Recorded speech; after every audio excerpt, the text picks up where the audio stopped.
Assalamualaikum warahmatullahi wabarakatuh.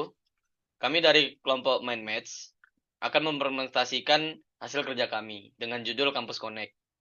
Kami di sini beranggotakan dengan Muhammad Rozaki Mutohar dengan NIM 91, Muhammad Gozali Akbar dengan NIM 90, Muhammad Alif Ramadhani dengan NIM 86, dan Ahmad Mustaqim dengan NIM 80, dan Muhammad Irfan Tringoho dengan NIM 79.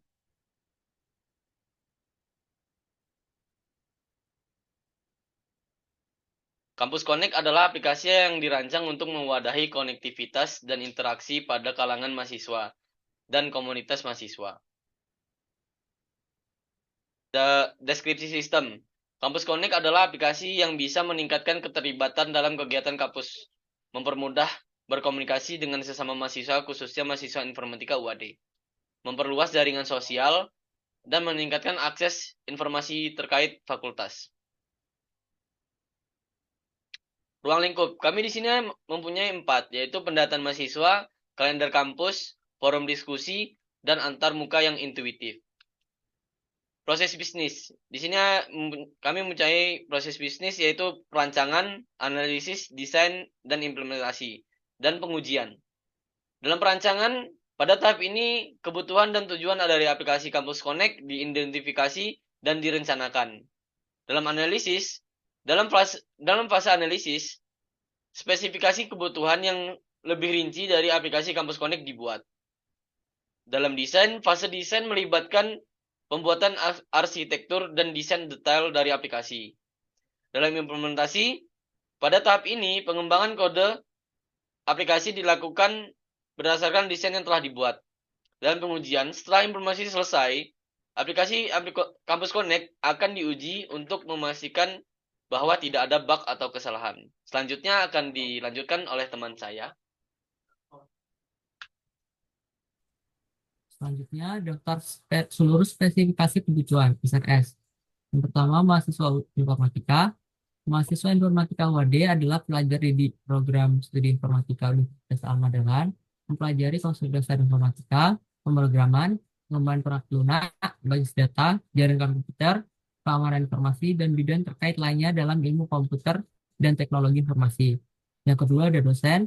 Dosen informatika di UAD berperan penting dalam menyebarkan pengetahuan dan memimpin penelitian di bidang ilmu komputer dan teknologi informasi. Mereka mengajar, melakukan riset yang berkontribusi pada ilmu pengetahuan, dan menjalankan tugas akademik lainnya. Yang ketiga, staf administrasi. Staf admin aplikasi Kampus Connect memiliki peran krusial dalam mengelola dan menjaga kelancaran operasional aplikasi. Mereka bertanggung jawab atas administrasi umum, pemeliharaan, dan pengembangan fitur baru untuk memastikan pengalaman pengguna yang optimal. Yang terakhir, alumni. Alumni mahasiswa informatika UAD adalah individu yang telah menyelesaikan pendidikan di bidang ilmu komputer dan teknologi informasi di Universitas Ahmad Dahlan. Mereka berkontribusi pada perkembangan industri IT dan masyarakat, berbagi pengalaman dan pengetahuan dengan mahasiswa dan sesama alumni, serta menjadi inspirasi bagi generasi mendatang. Selanjutnya akan dilanjutkan oleh anggota lain.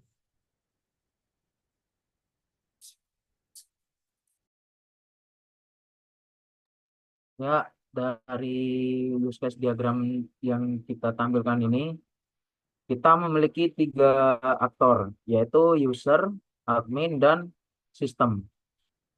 Pada user itu bisa melakukan sign-in, membuat post, buat komunitas, melakukan login, melakukan report, dan mengubah profile. Pada admin itu bisa melakukan membanet post dari user, setelah itu membanet user dan membanet komunitas. Dari sistem sendiri itu menampilkan profile, setelah itu menampilkan homepage, setelah itu meneruskan report ke admin. Jika ada user yang mereport akan diteruskan ke admin. Setelah itu menampilkan komunitas dan menampilkan postingan terbaru. Next, Mas. Selanjutnya akan dilanjutkan dengan saya, yaitu perancangan UI sesuai activity diagram. Menjelaskan activity diagram dengan kemudian akan diimplementasikan menjadi sebuah wireframe aplikasi. Nah, di sini yang pertama, yang sebelah kiri atas, itu adalah sync up, tampilan sync up. Dia meliputi name, username, email, tanggal lahir, password, dan konfirmasi password. Dan di sini juga bisa melogin dengan Google, Instagram, dan Facebook. Selanjutnya yang sebelah kanan, yaitu login. Nah, di sini login hanya email dan password. Nah, selanjutnya sebelah kiri bawah itu adalah tampilan setelah login, user setelah login. Dan di sebelahnya itu adalah tampilan community, sebuah community. Selanjutnya akan dilanjutkan dengan taman saya. Apa saja yang selanjutnya adalah apa saja activity diagram yang terjadi. Activity diagram yang terjadi ada 5, yaitu login dan sign up, homepage, post dan grid post, lalu komunitas dan grid komunitas, dan yang terakhir setting. Pertama, activity diagram login dan sign up. Diagram tersebut adalah bagaimana gambaran dari sistem login dan sign up dari aplikasi Campus Connect dari awal login atau register hingga masuk halaman homepage, dan juga respon yang harus diberikan pengguna dan respon yang diberikan sistem. Kemudian pada gambar kedua adalah dokumen rincian apa saja aktivitas yang apa saja pelakunya dan apa saja yang diperlukan untuk membuat sebuah sistem diagram. Selanjutnya ada activity diagram yang berada di homepage. Activity diagram tersebut adalah bagaimana gambaran dari sistem homepage dari aplikasi kampus sehingga masuk ke menu-menu lain. Respon yang harus diberikan pengguna dan respon yang diberikan sistem. Berdasarkan dokumen kita bisa melihat siapa aktor yang akan ada pada sistem dan berapa banyak aktivitas yang terjadi, dan apa saja yang dibutuhkan dalam proses.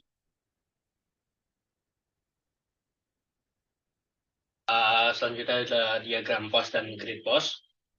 Diagram tersebut adalah bagaimana gambaran dari sistem post dan grid post dari aplikasi Campus Connect dari awal pembuatan post dan juga respon yang harus diberi admin dan sistem. Dan pada gambar kedua yang kanan adalah dokumen rincian apa saja aktivitas yang terjadi pada dilakukan juga oleh admin berperan untuk menyebut post yang dibuat oleh user. Berisi apa saja yang diperlukan dalam pembuatan UI. Activity diagram komunitas dan create komunitas. Diagram tersebut adalah bagaimana gambaran dari komunitas create dan create komunitas dari aplikasi Campus Connect dan juga respon yang harus diberikan pengguna dan respon yang diharuskan sistem. Kemudian pada gambar kedua adalah dokumen rincian apa saja aktivitas yang terjadi, siapa saja pelakunya, dan apa saja sebagai pelaku utama komunitas dan admin sebagai pelaku yang komunitas yang melanggar aturan. Activity diagram setting. Pada diagram ini menunjukkan bahwa pengguna atau user. Kemudian pada gambar kedua adalah dokumen rincian apa saja pelakunya dan apa saja yang dibutuhkan sistem pada menu setting. Akan dijelaskan oleh teman. Selanjutnya yaitu kelas diagram. Pada aplikasi yang kita buat memerlukan kelas diagram untuk menggambarkan implementasi dari sistem yang digunakan secara mandiri atau independen.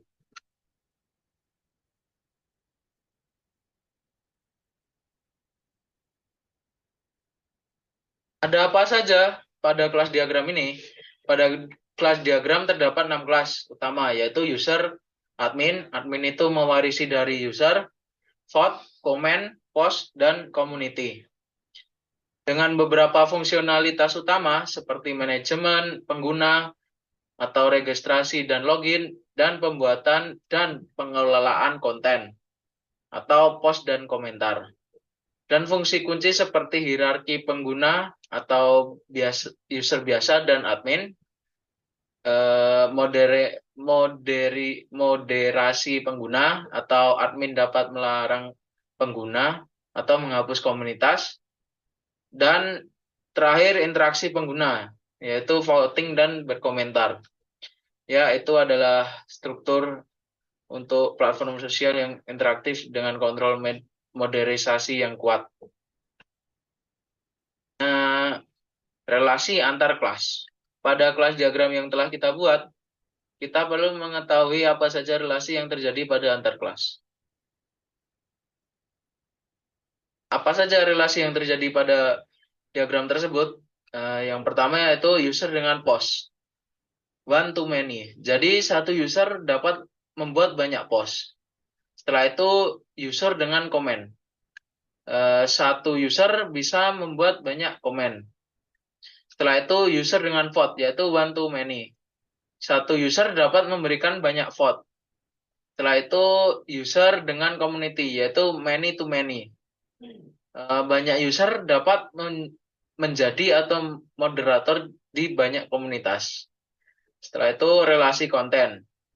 Yang pertama yaitu post dengan komen, yaitu one to many. Satu post dapat memiliki banyak komentar. Yang kedua, post dengan vote. One to many. Satu post dapat menerima banyak vote. Kemudian yang ketiga, komen dengan vote, yaitu one to many juga. Jadi satu komentar dapat menerima banyak vote. Setelahnya struktur komunitas, yaitu ada community dengan post. Relasinya yaitu one to many. Satu komunitas dapat memiliki banyak post. Kemudian komunitas dengan user. Jadi many to one. Jadi banyak komunitas dapat dimoderator oleh satu user. Yang terakhir interhense atau kelas turunan. Yaitu cuma ada admin dengan user. Admin mewarisi dari user, memiliki kemampuan tambahan. Penjelasan yang gambar kiri itu merupakan komprehensif tentang bagaimana berbagai elemen dalam sistem saling berhubungan dengan berinteraksi. Setelah itu akan dilanjutkan oleh teman saya.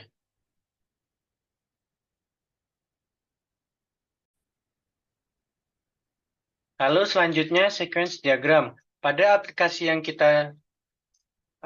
dibuat, kita memerlukan sequence diagram untuk menjelaskan dan menampilkan interaksi antar objek-objek dalam sebuah sistem secara terperinci.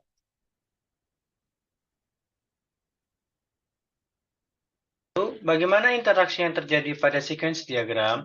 Alur pengguna, register dan login untuk akses sistem, membuat post baru atau create post, menambahkan komentar pada post atau add comment, memberikan vote untuk post dan komentar atau cast vote, interaksi dengan konten, post menerima dan menyimpan konten baru, komen terkait dengan post tertentu, vote diberikan pada post dan komentar, manajemen komunitas. User dapat membuat komunitas baru, create community.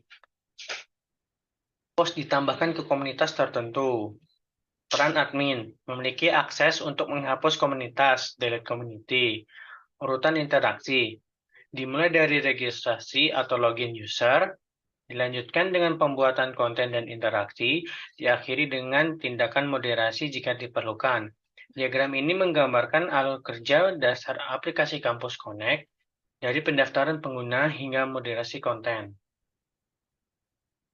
Lalu dilanjutkan oleh teman saya.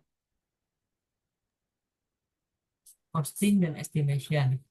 Pada aplikasi yang dibuat, kita memerlukan perkiraan dari biaya maupun waktu yang digunakan dalam pengembangan sebuah perangkat lunak atau aplikasi.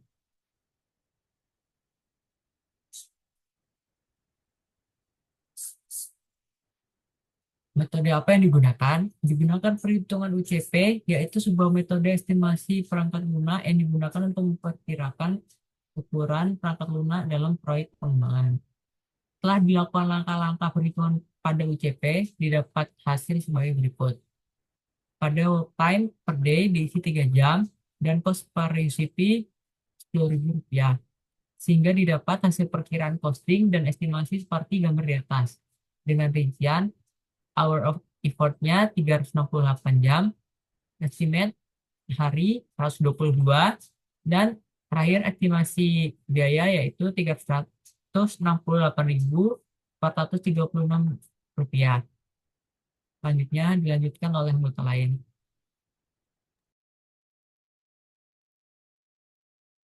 Oke, dilanjut oleh saya lagi, usability testing.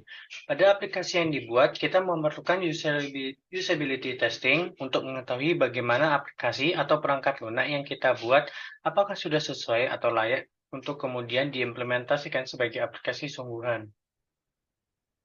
Apa usability testing yang digunakan? Pada usability testing digunakan SUS atau System Usability Scale dengan 10 pertanyaan.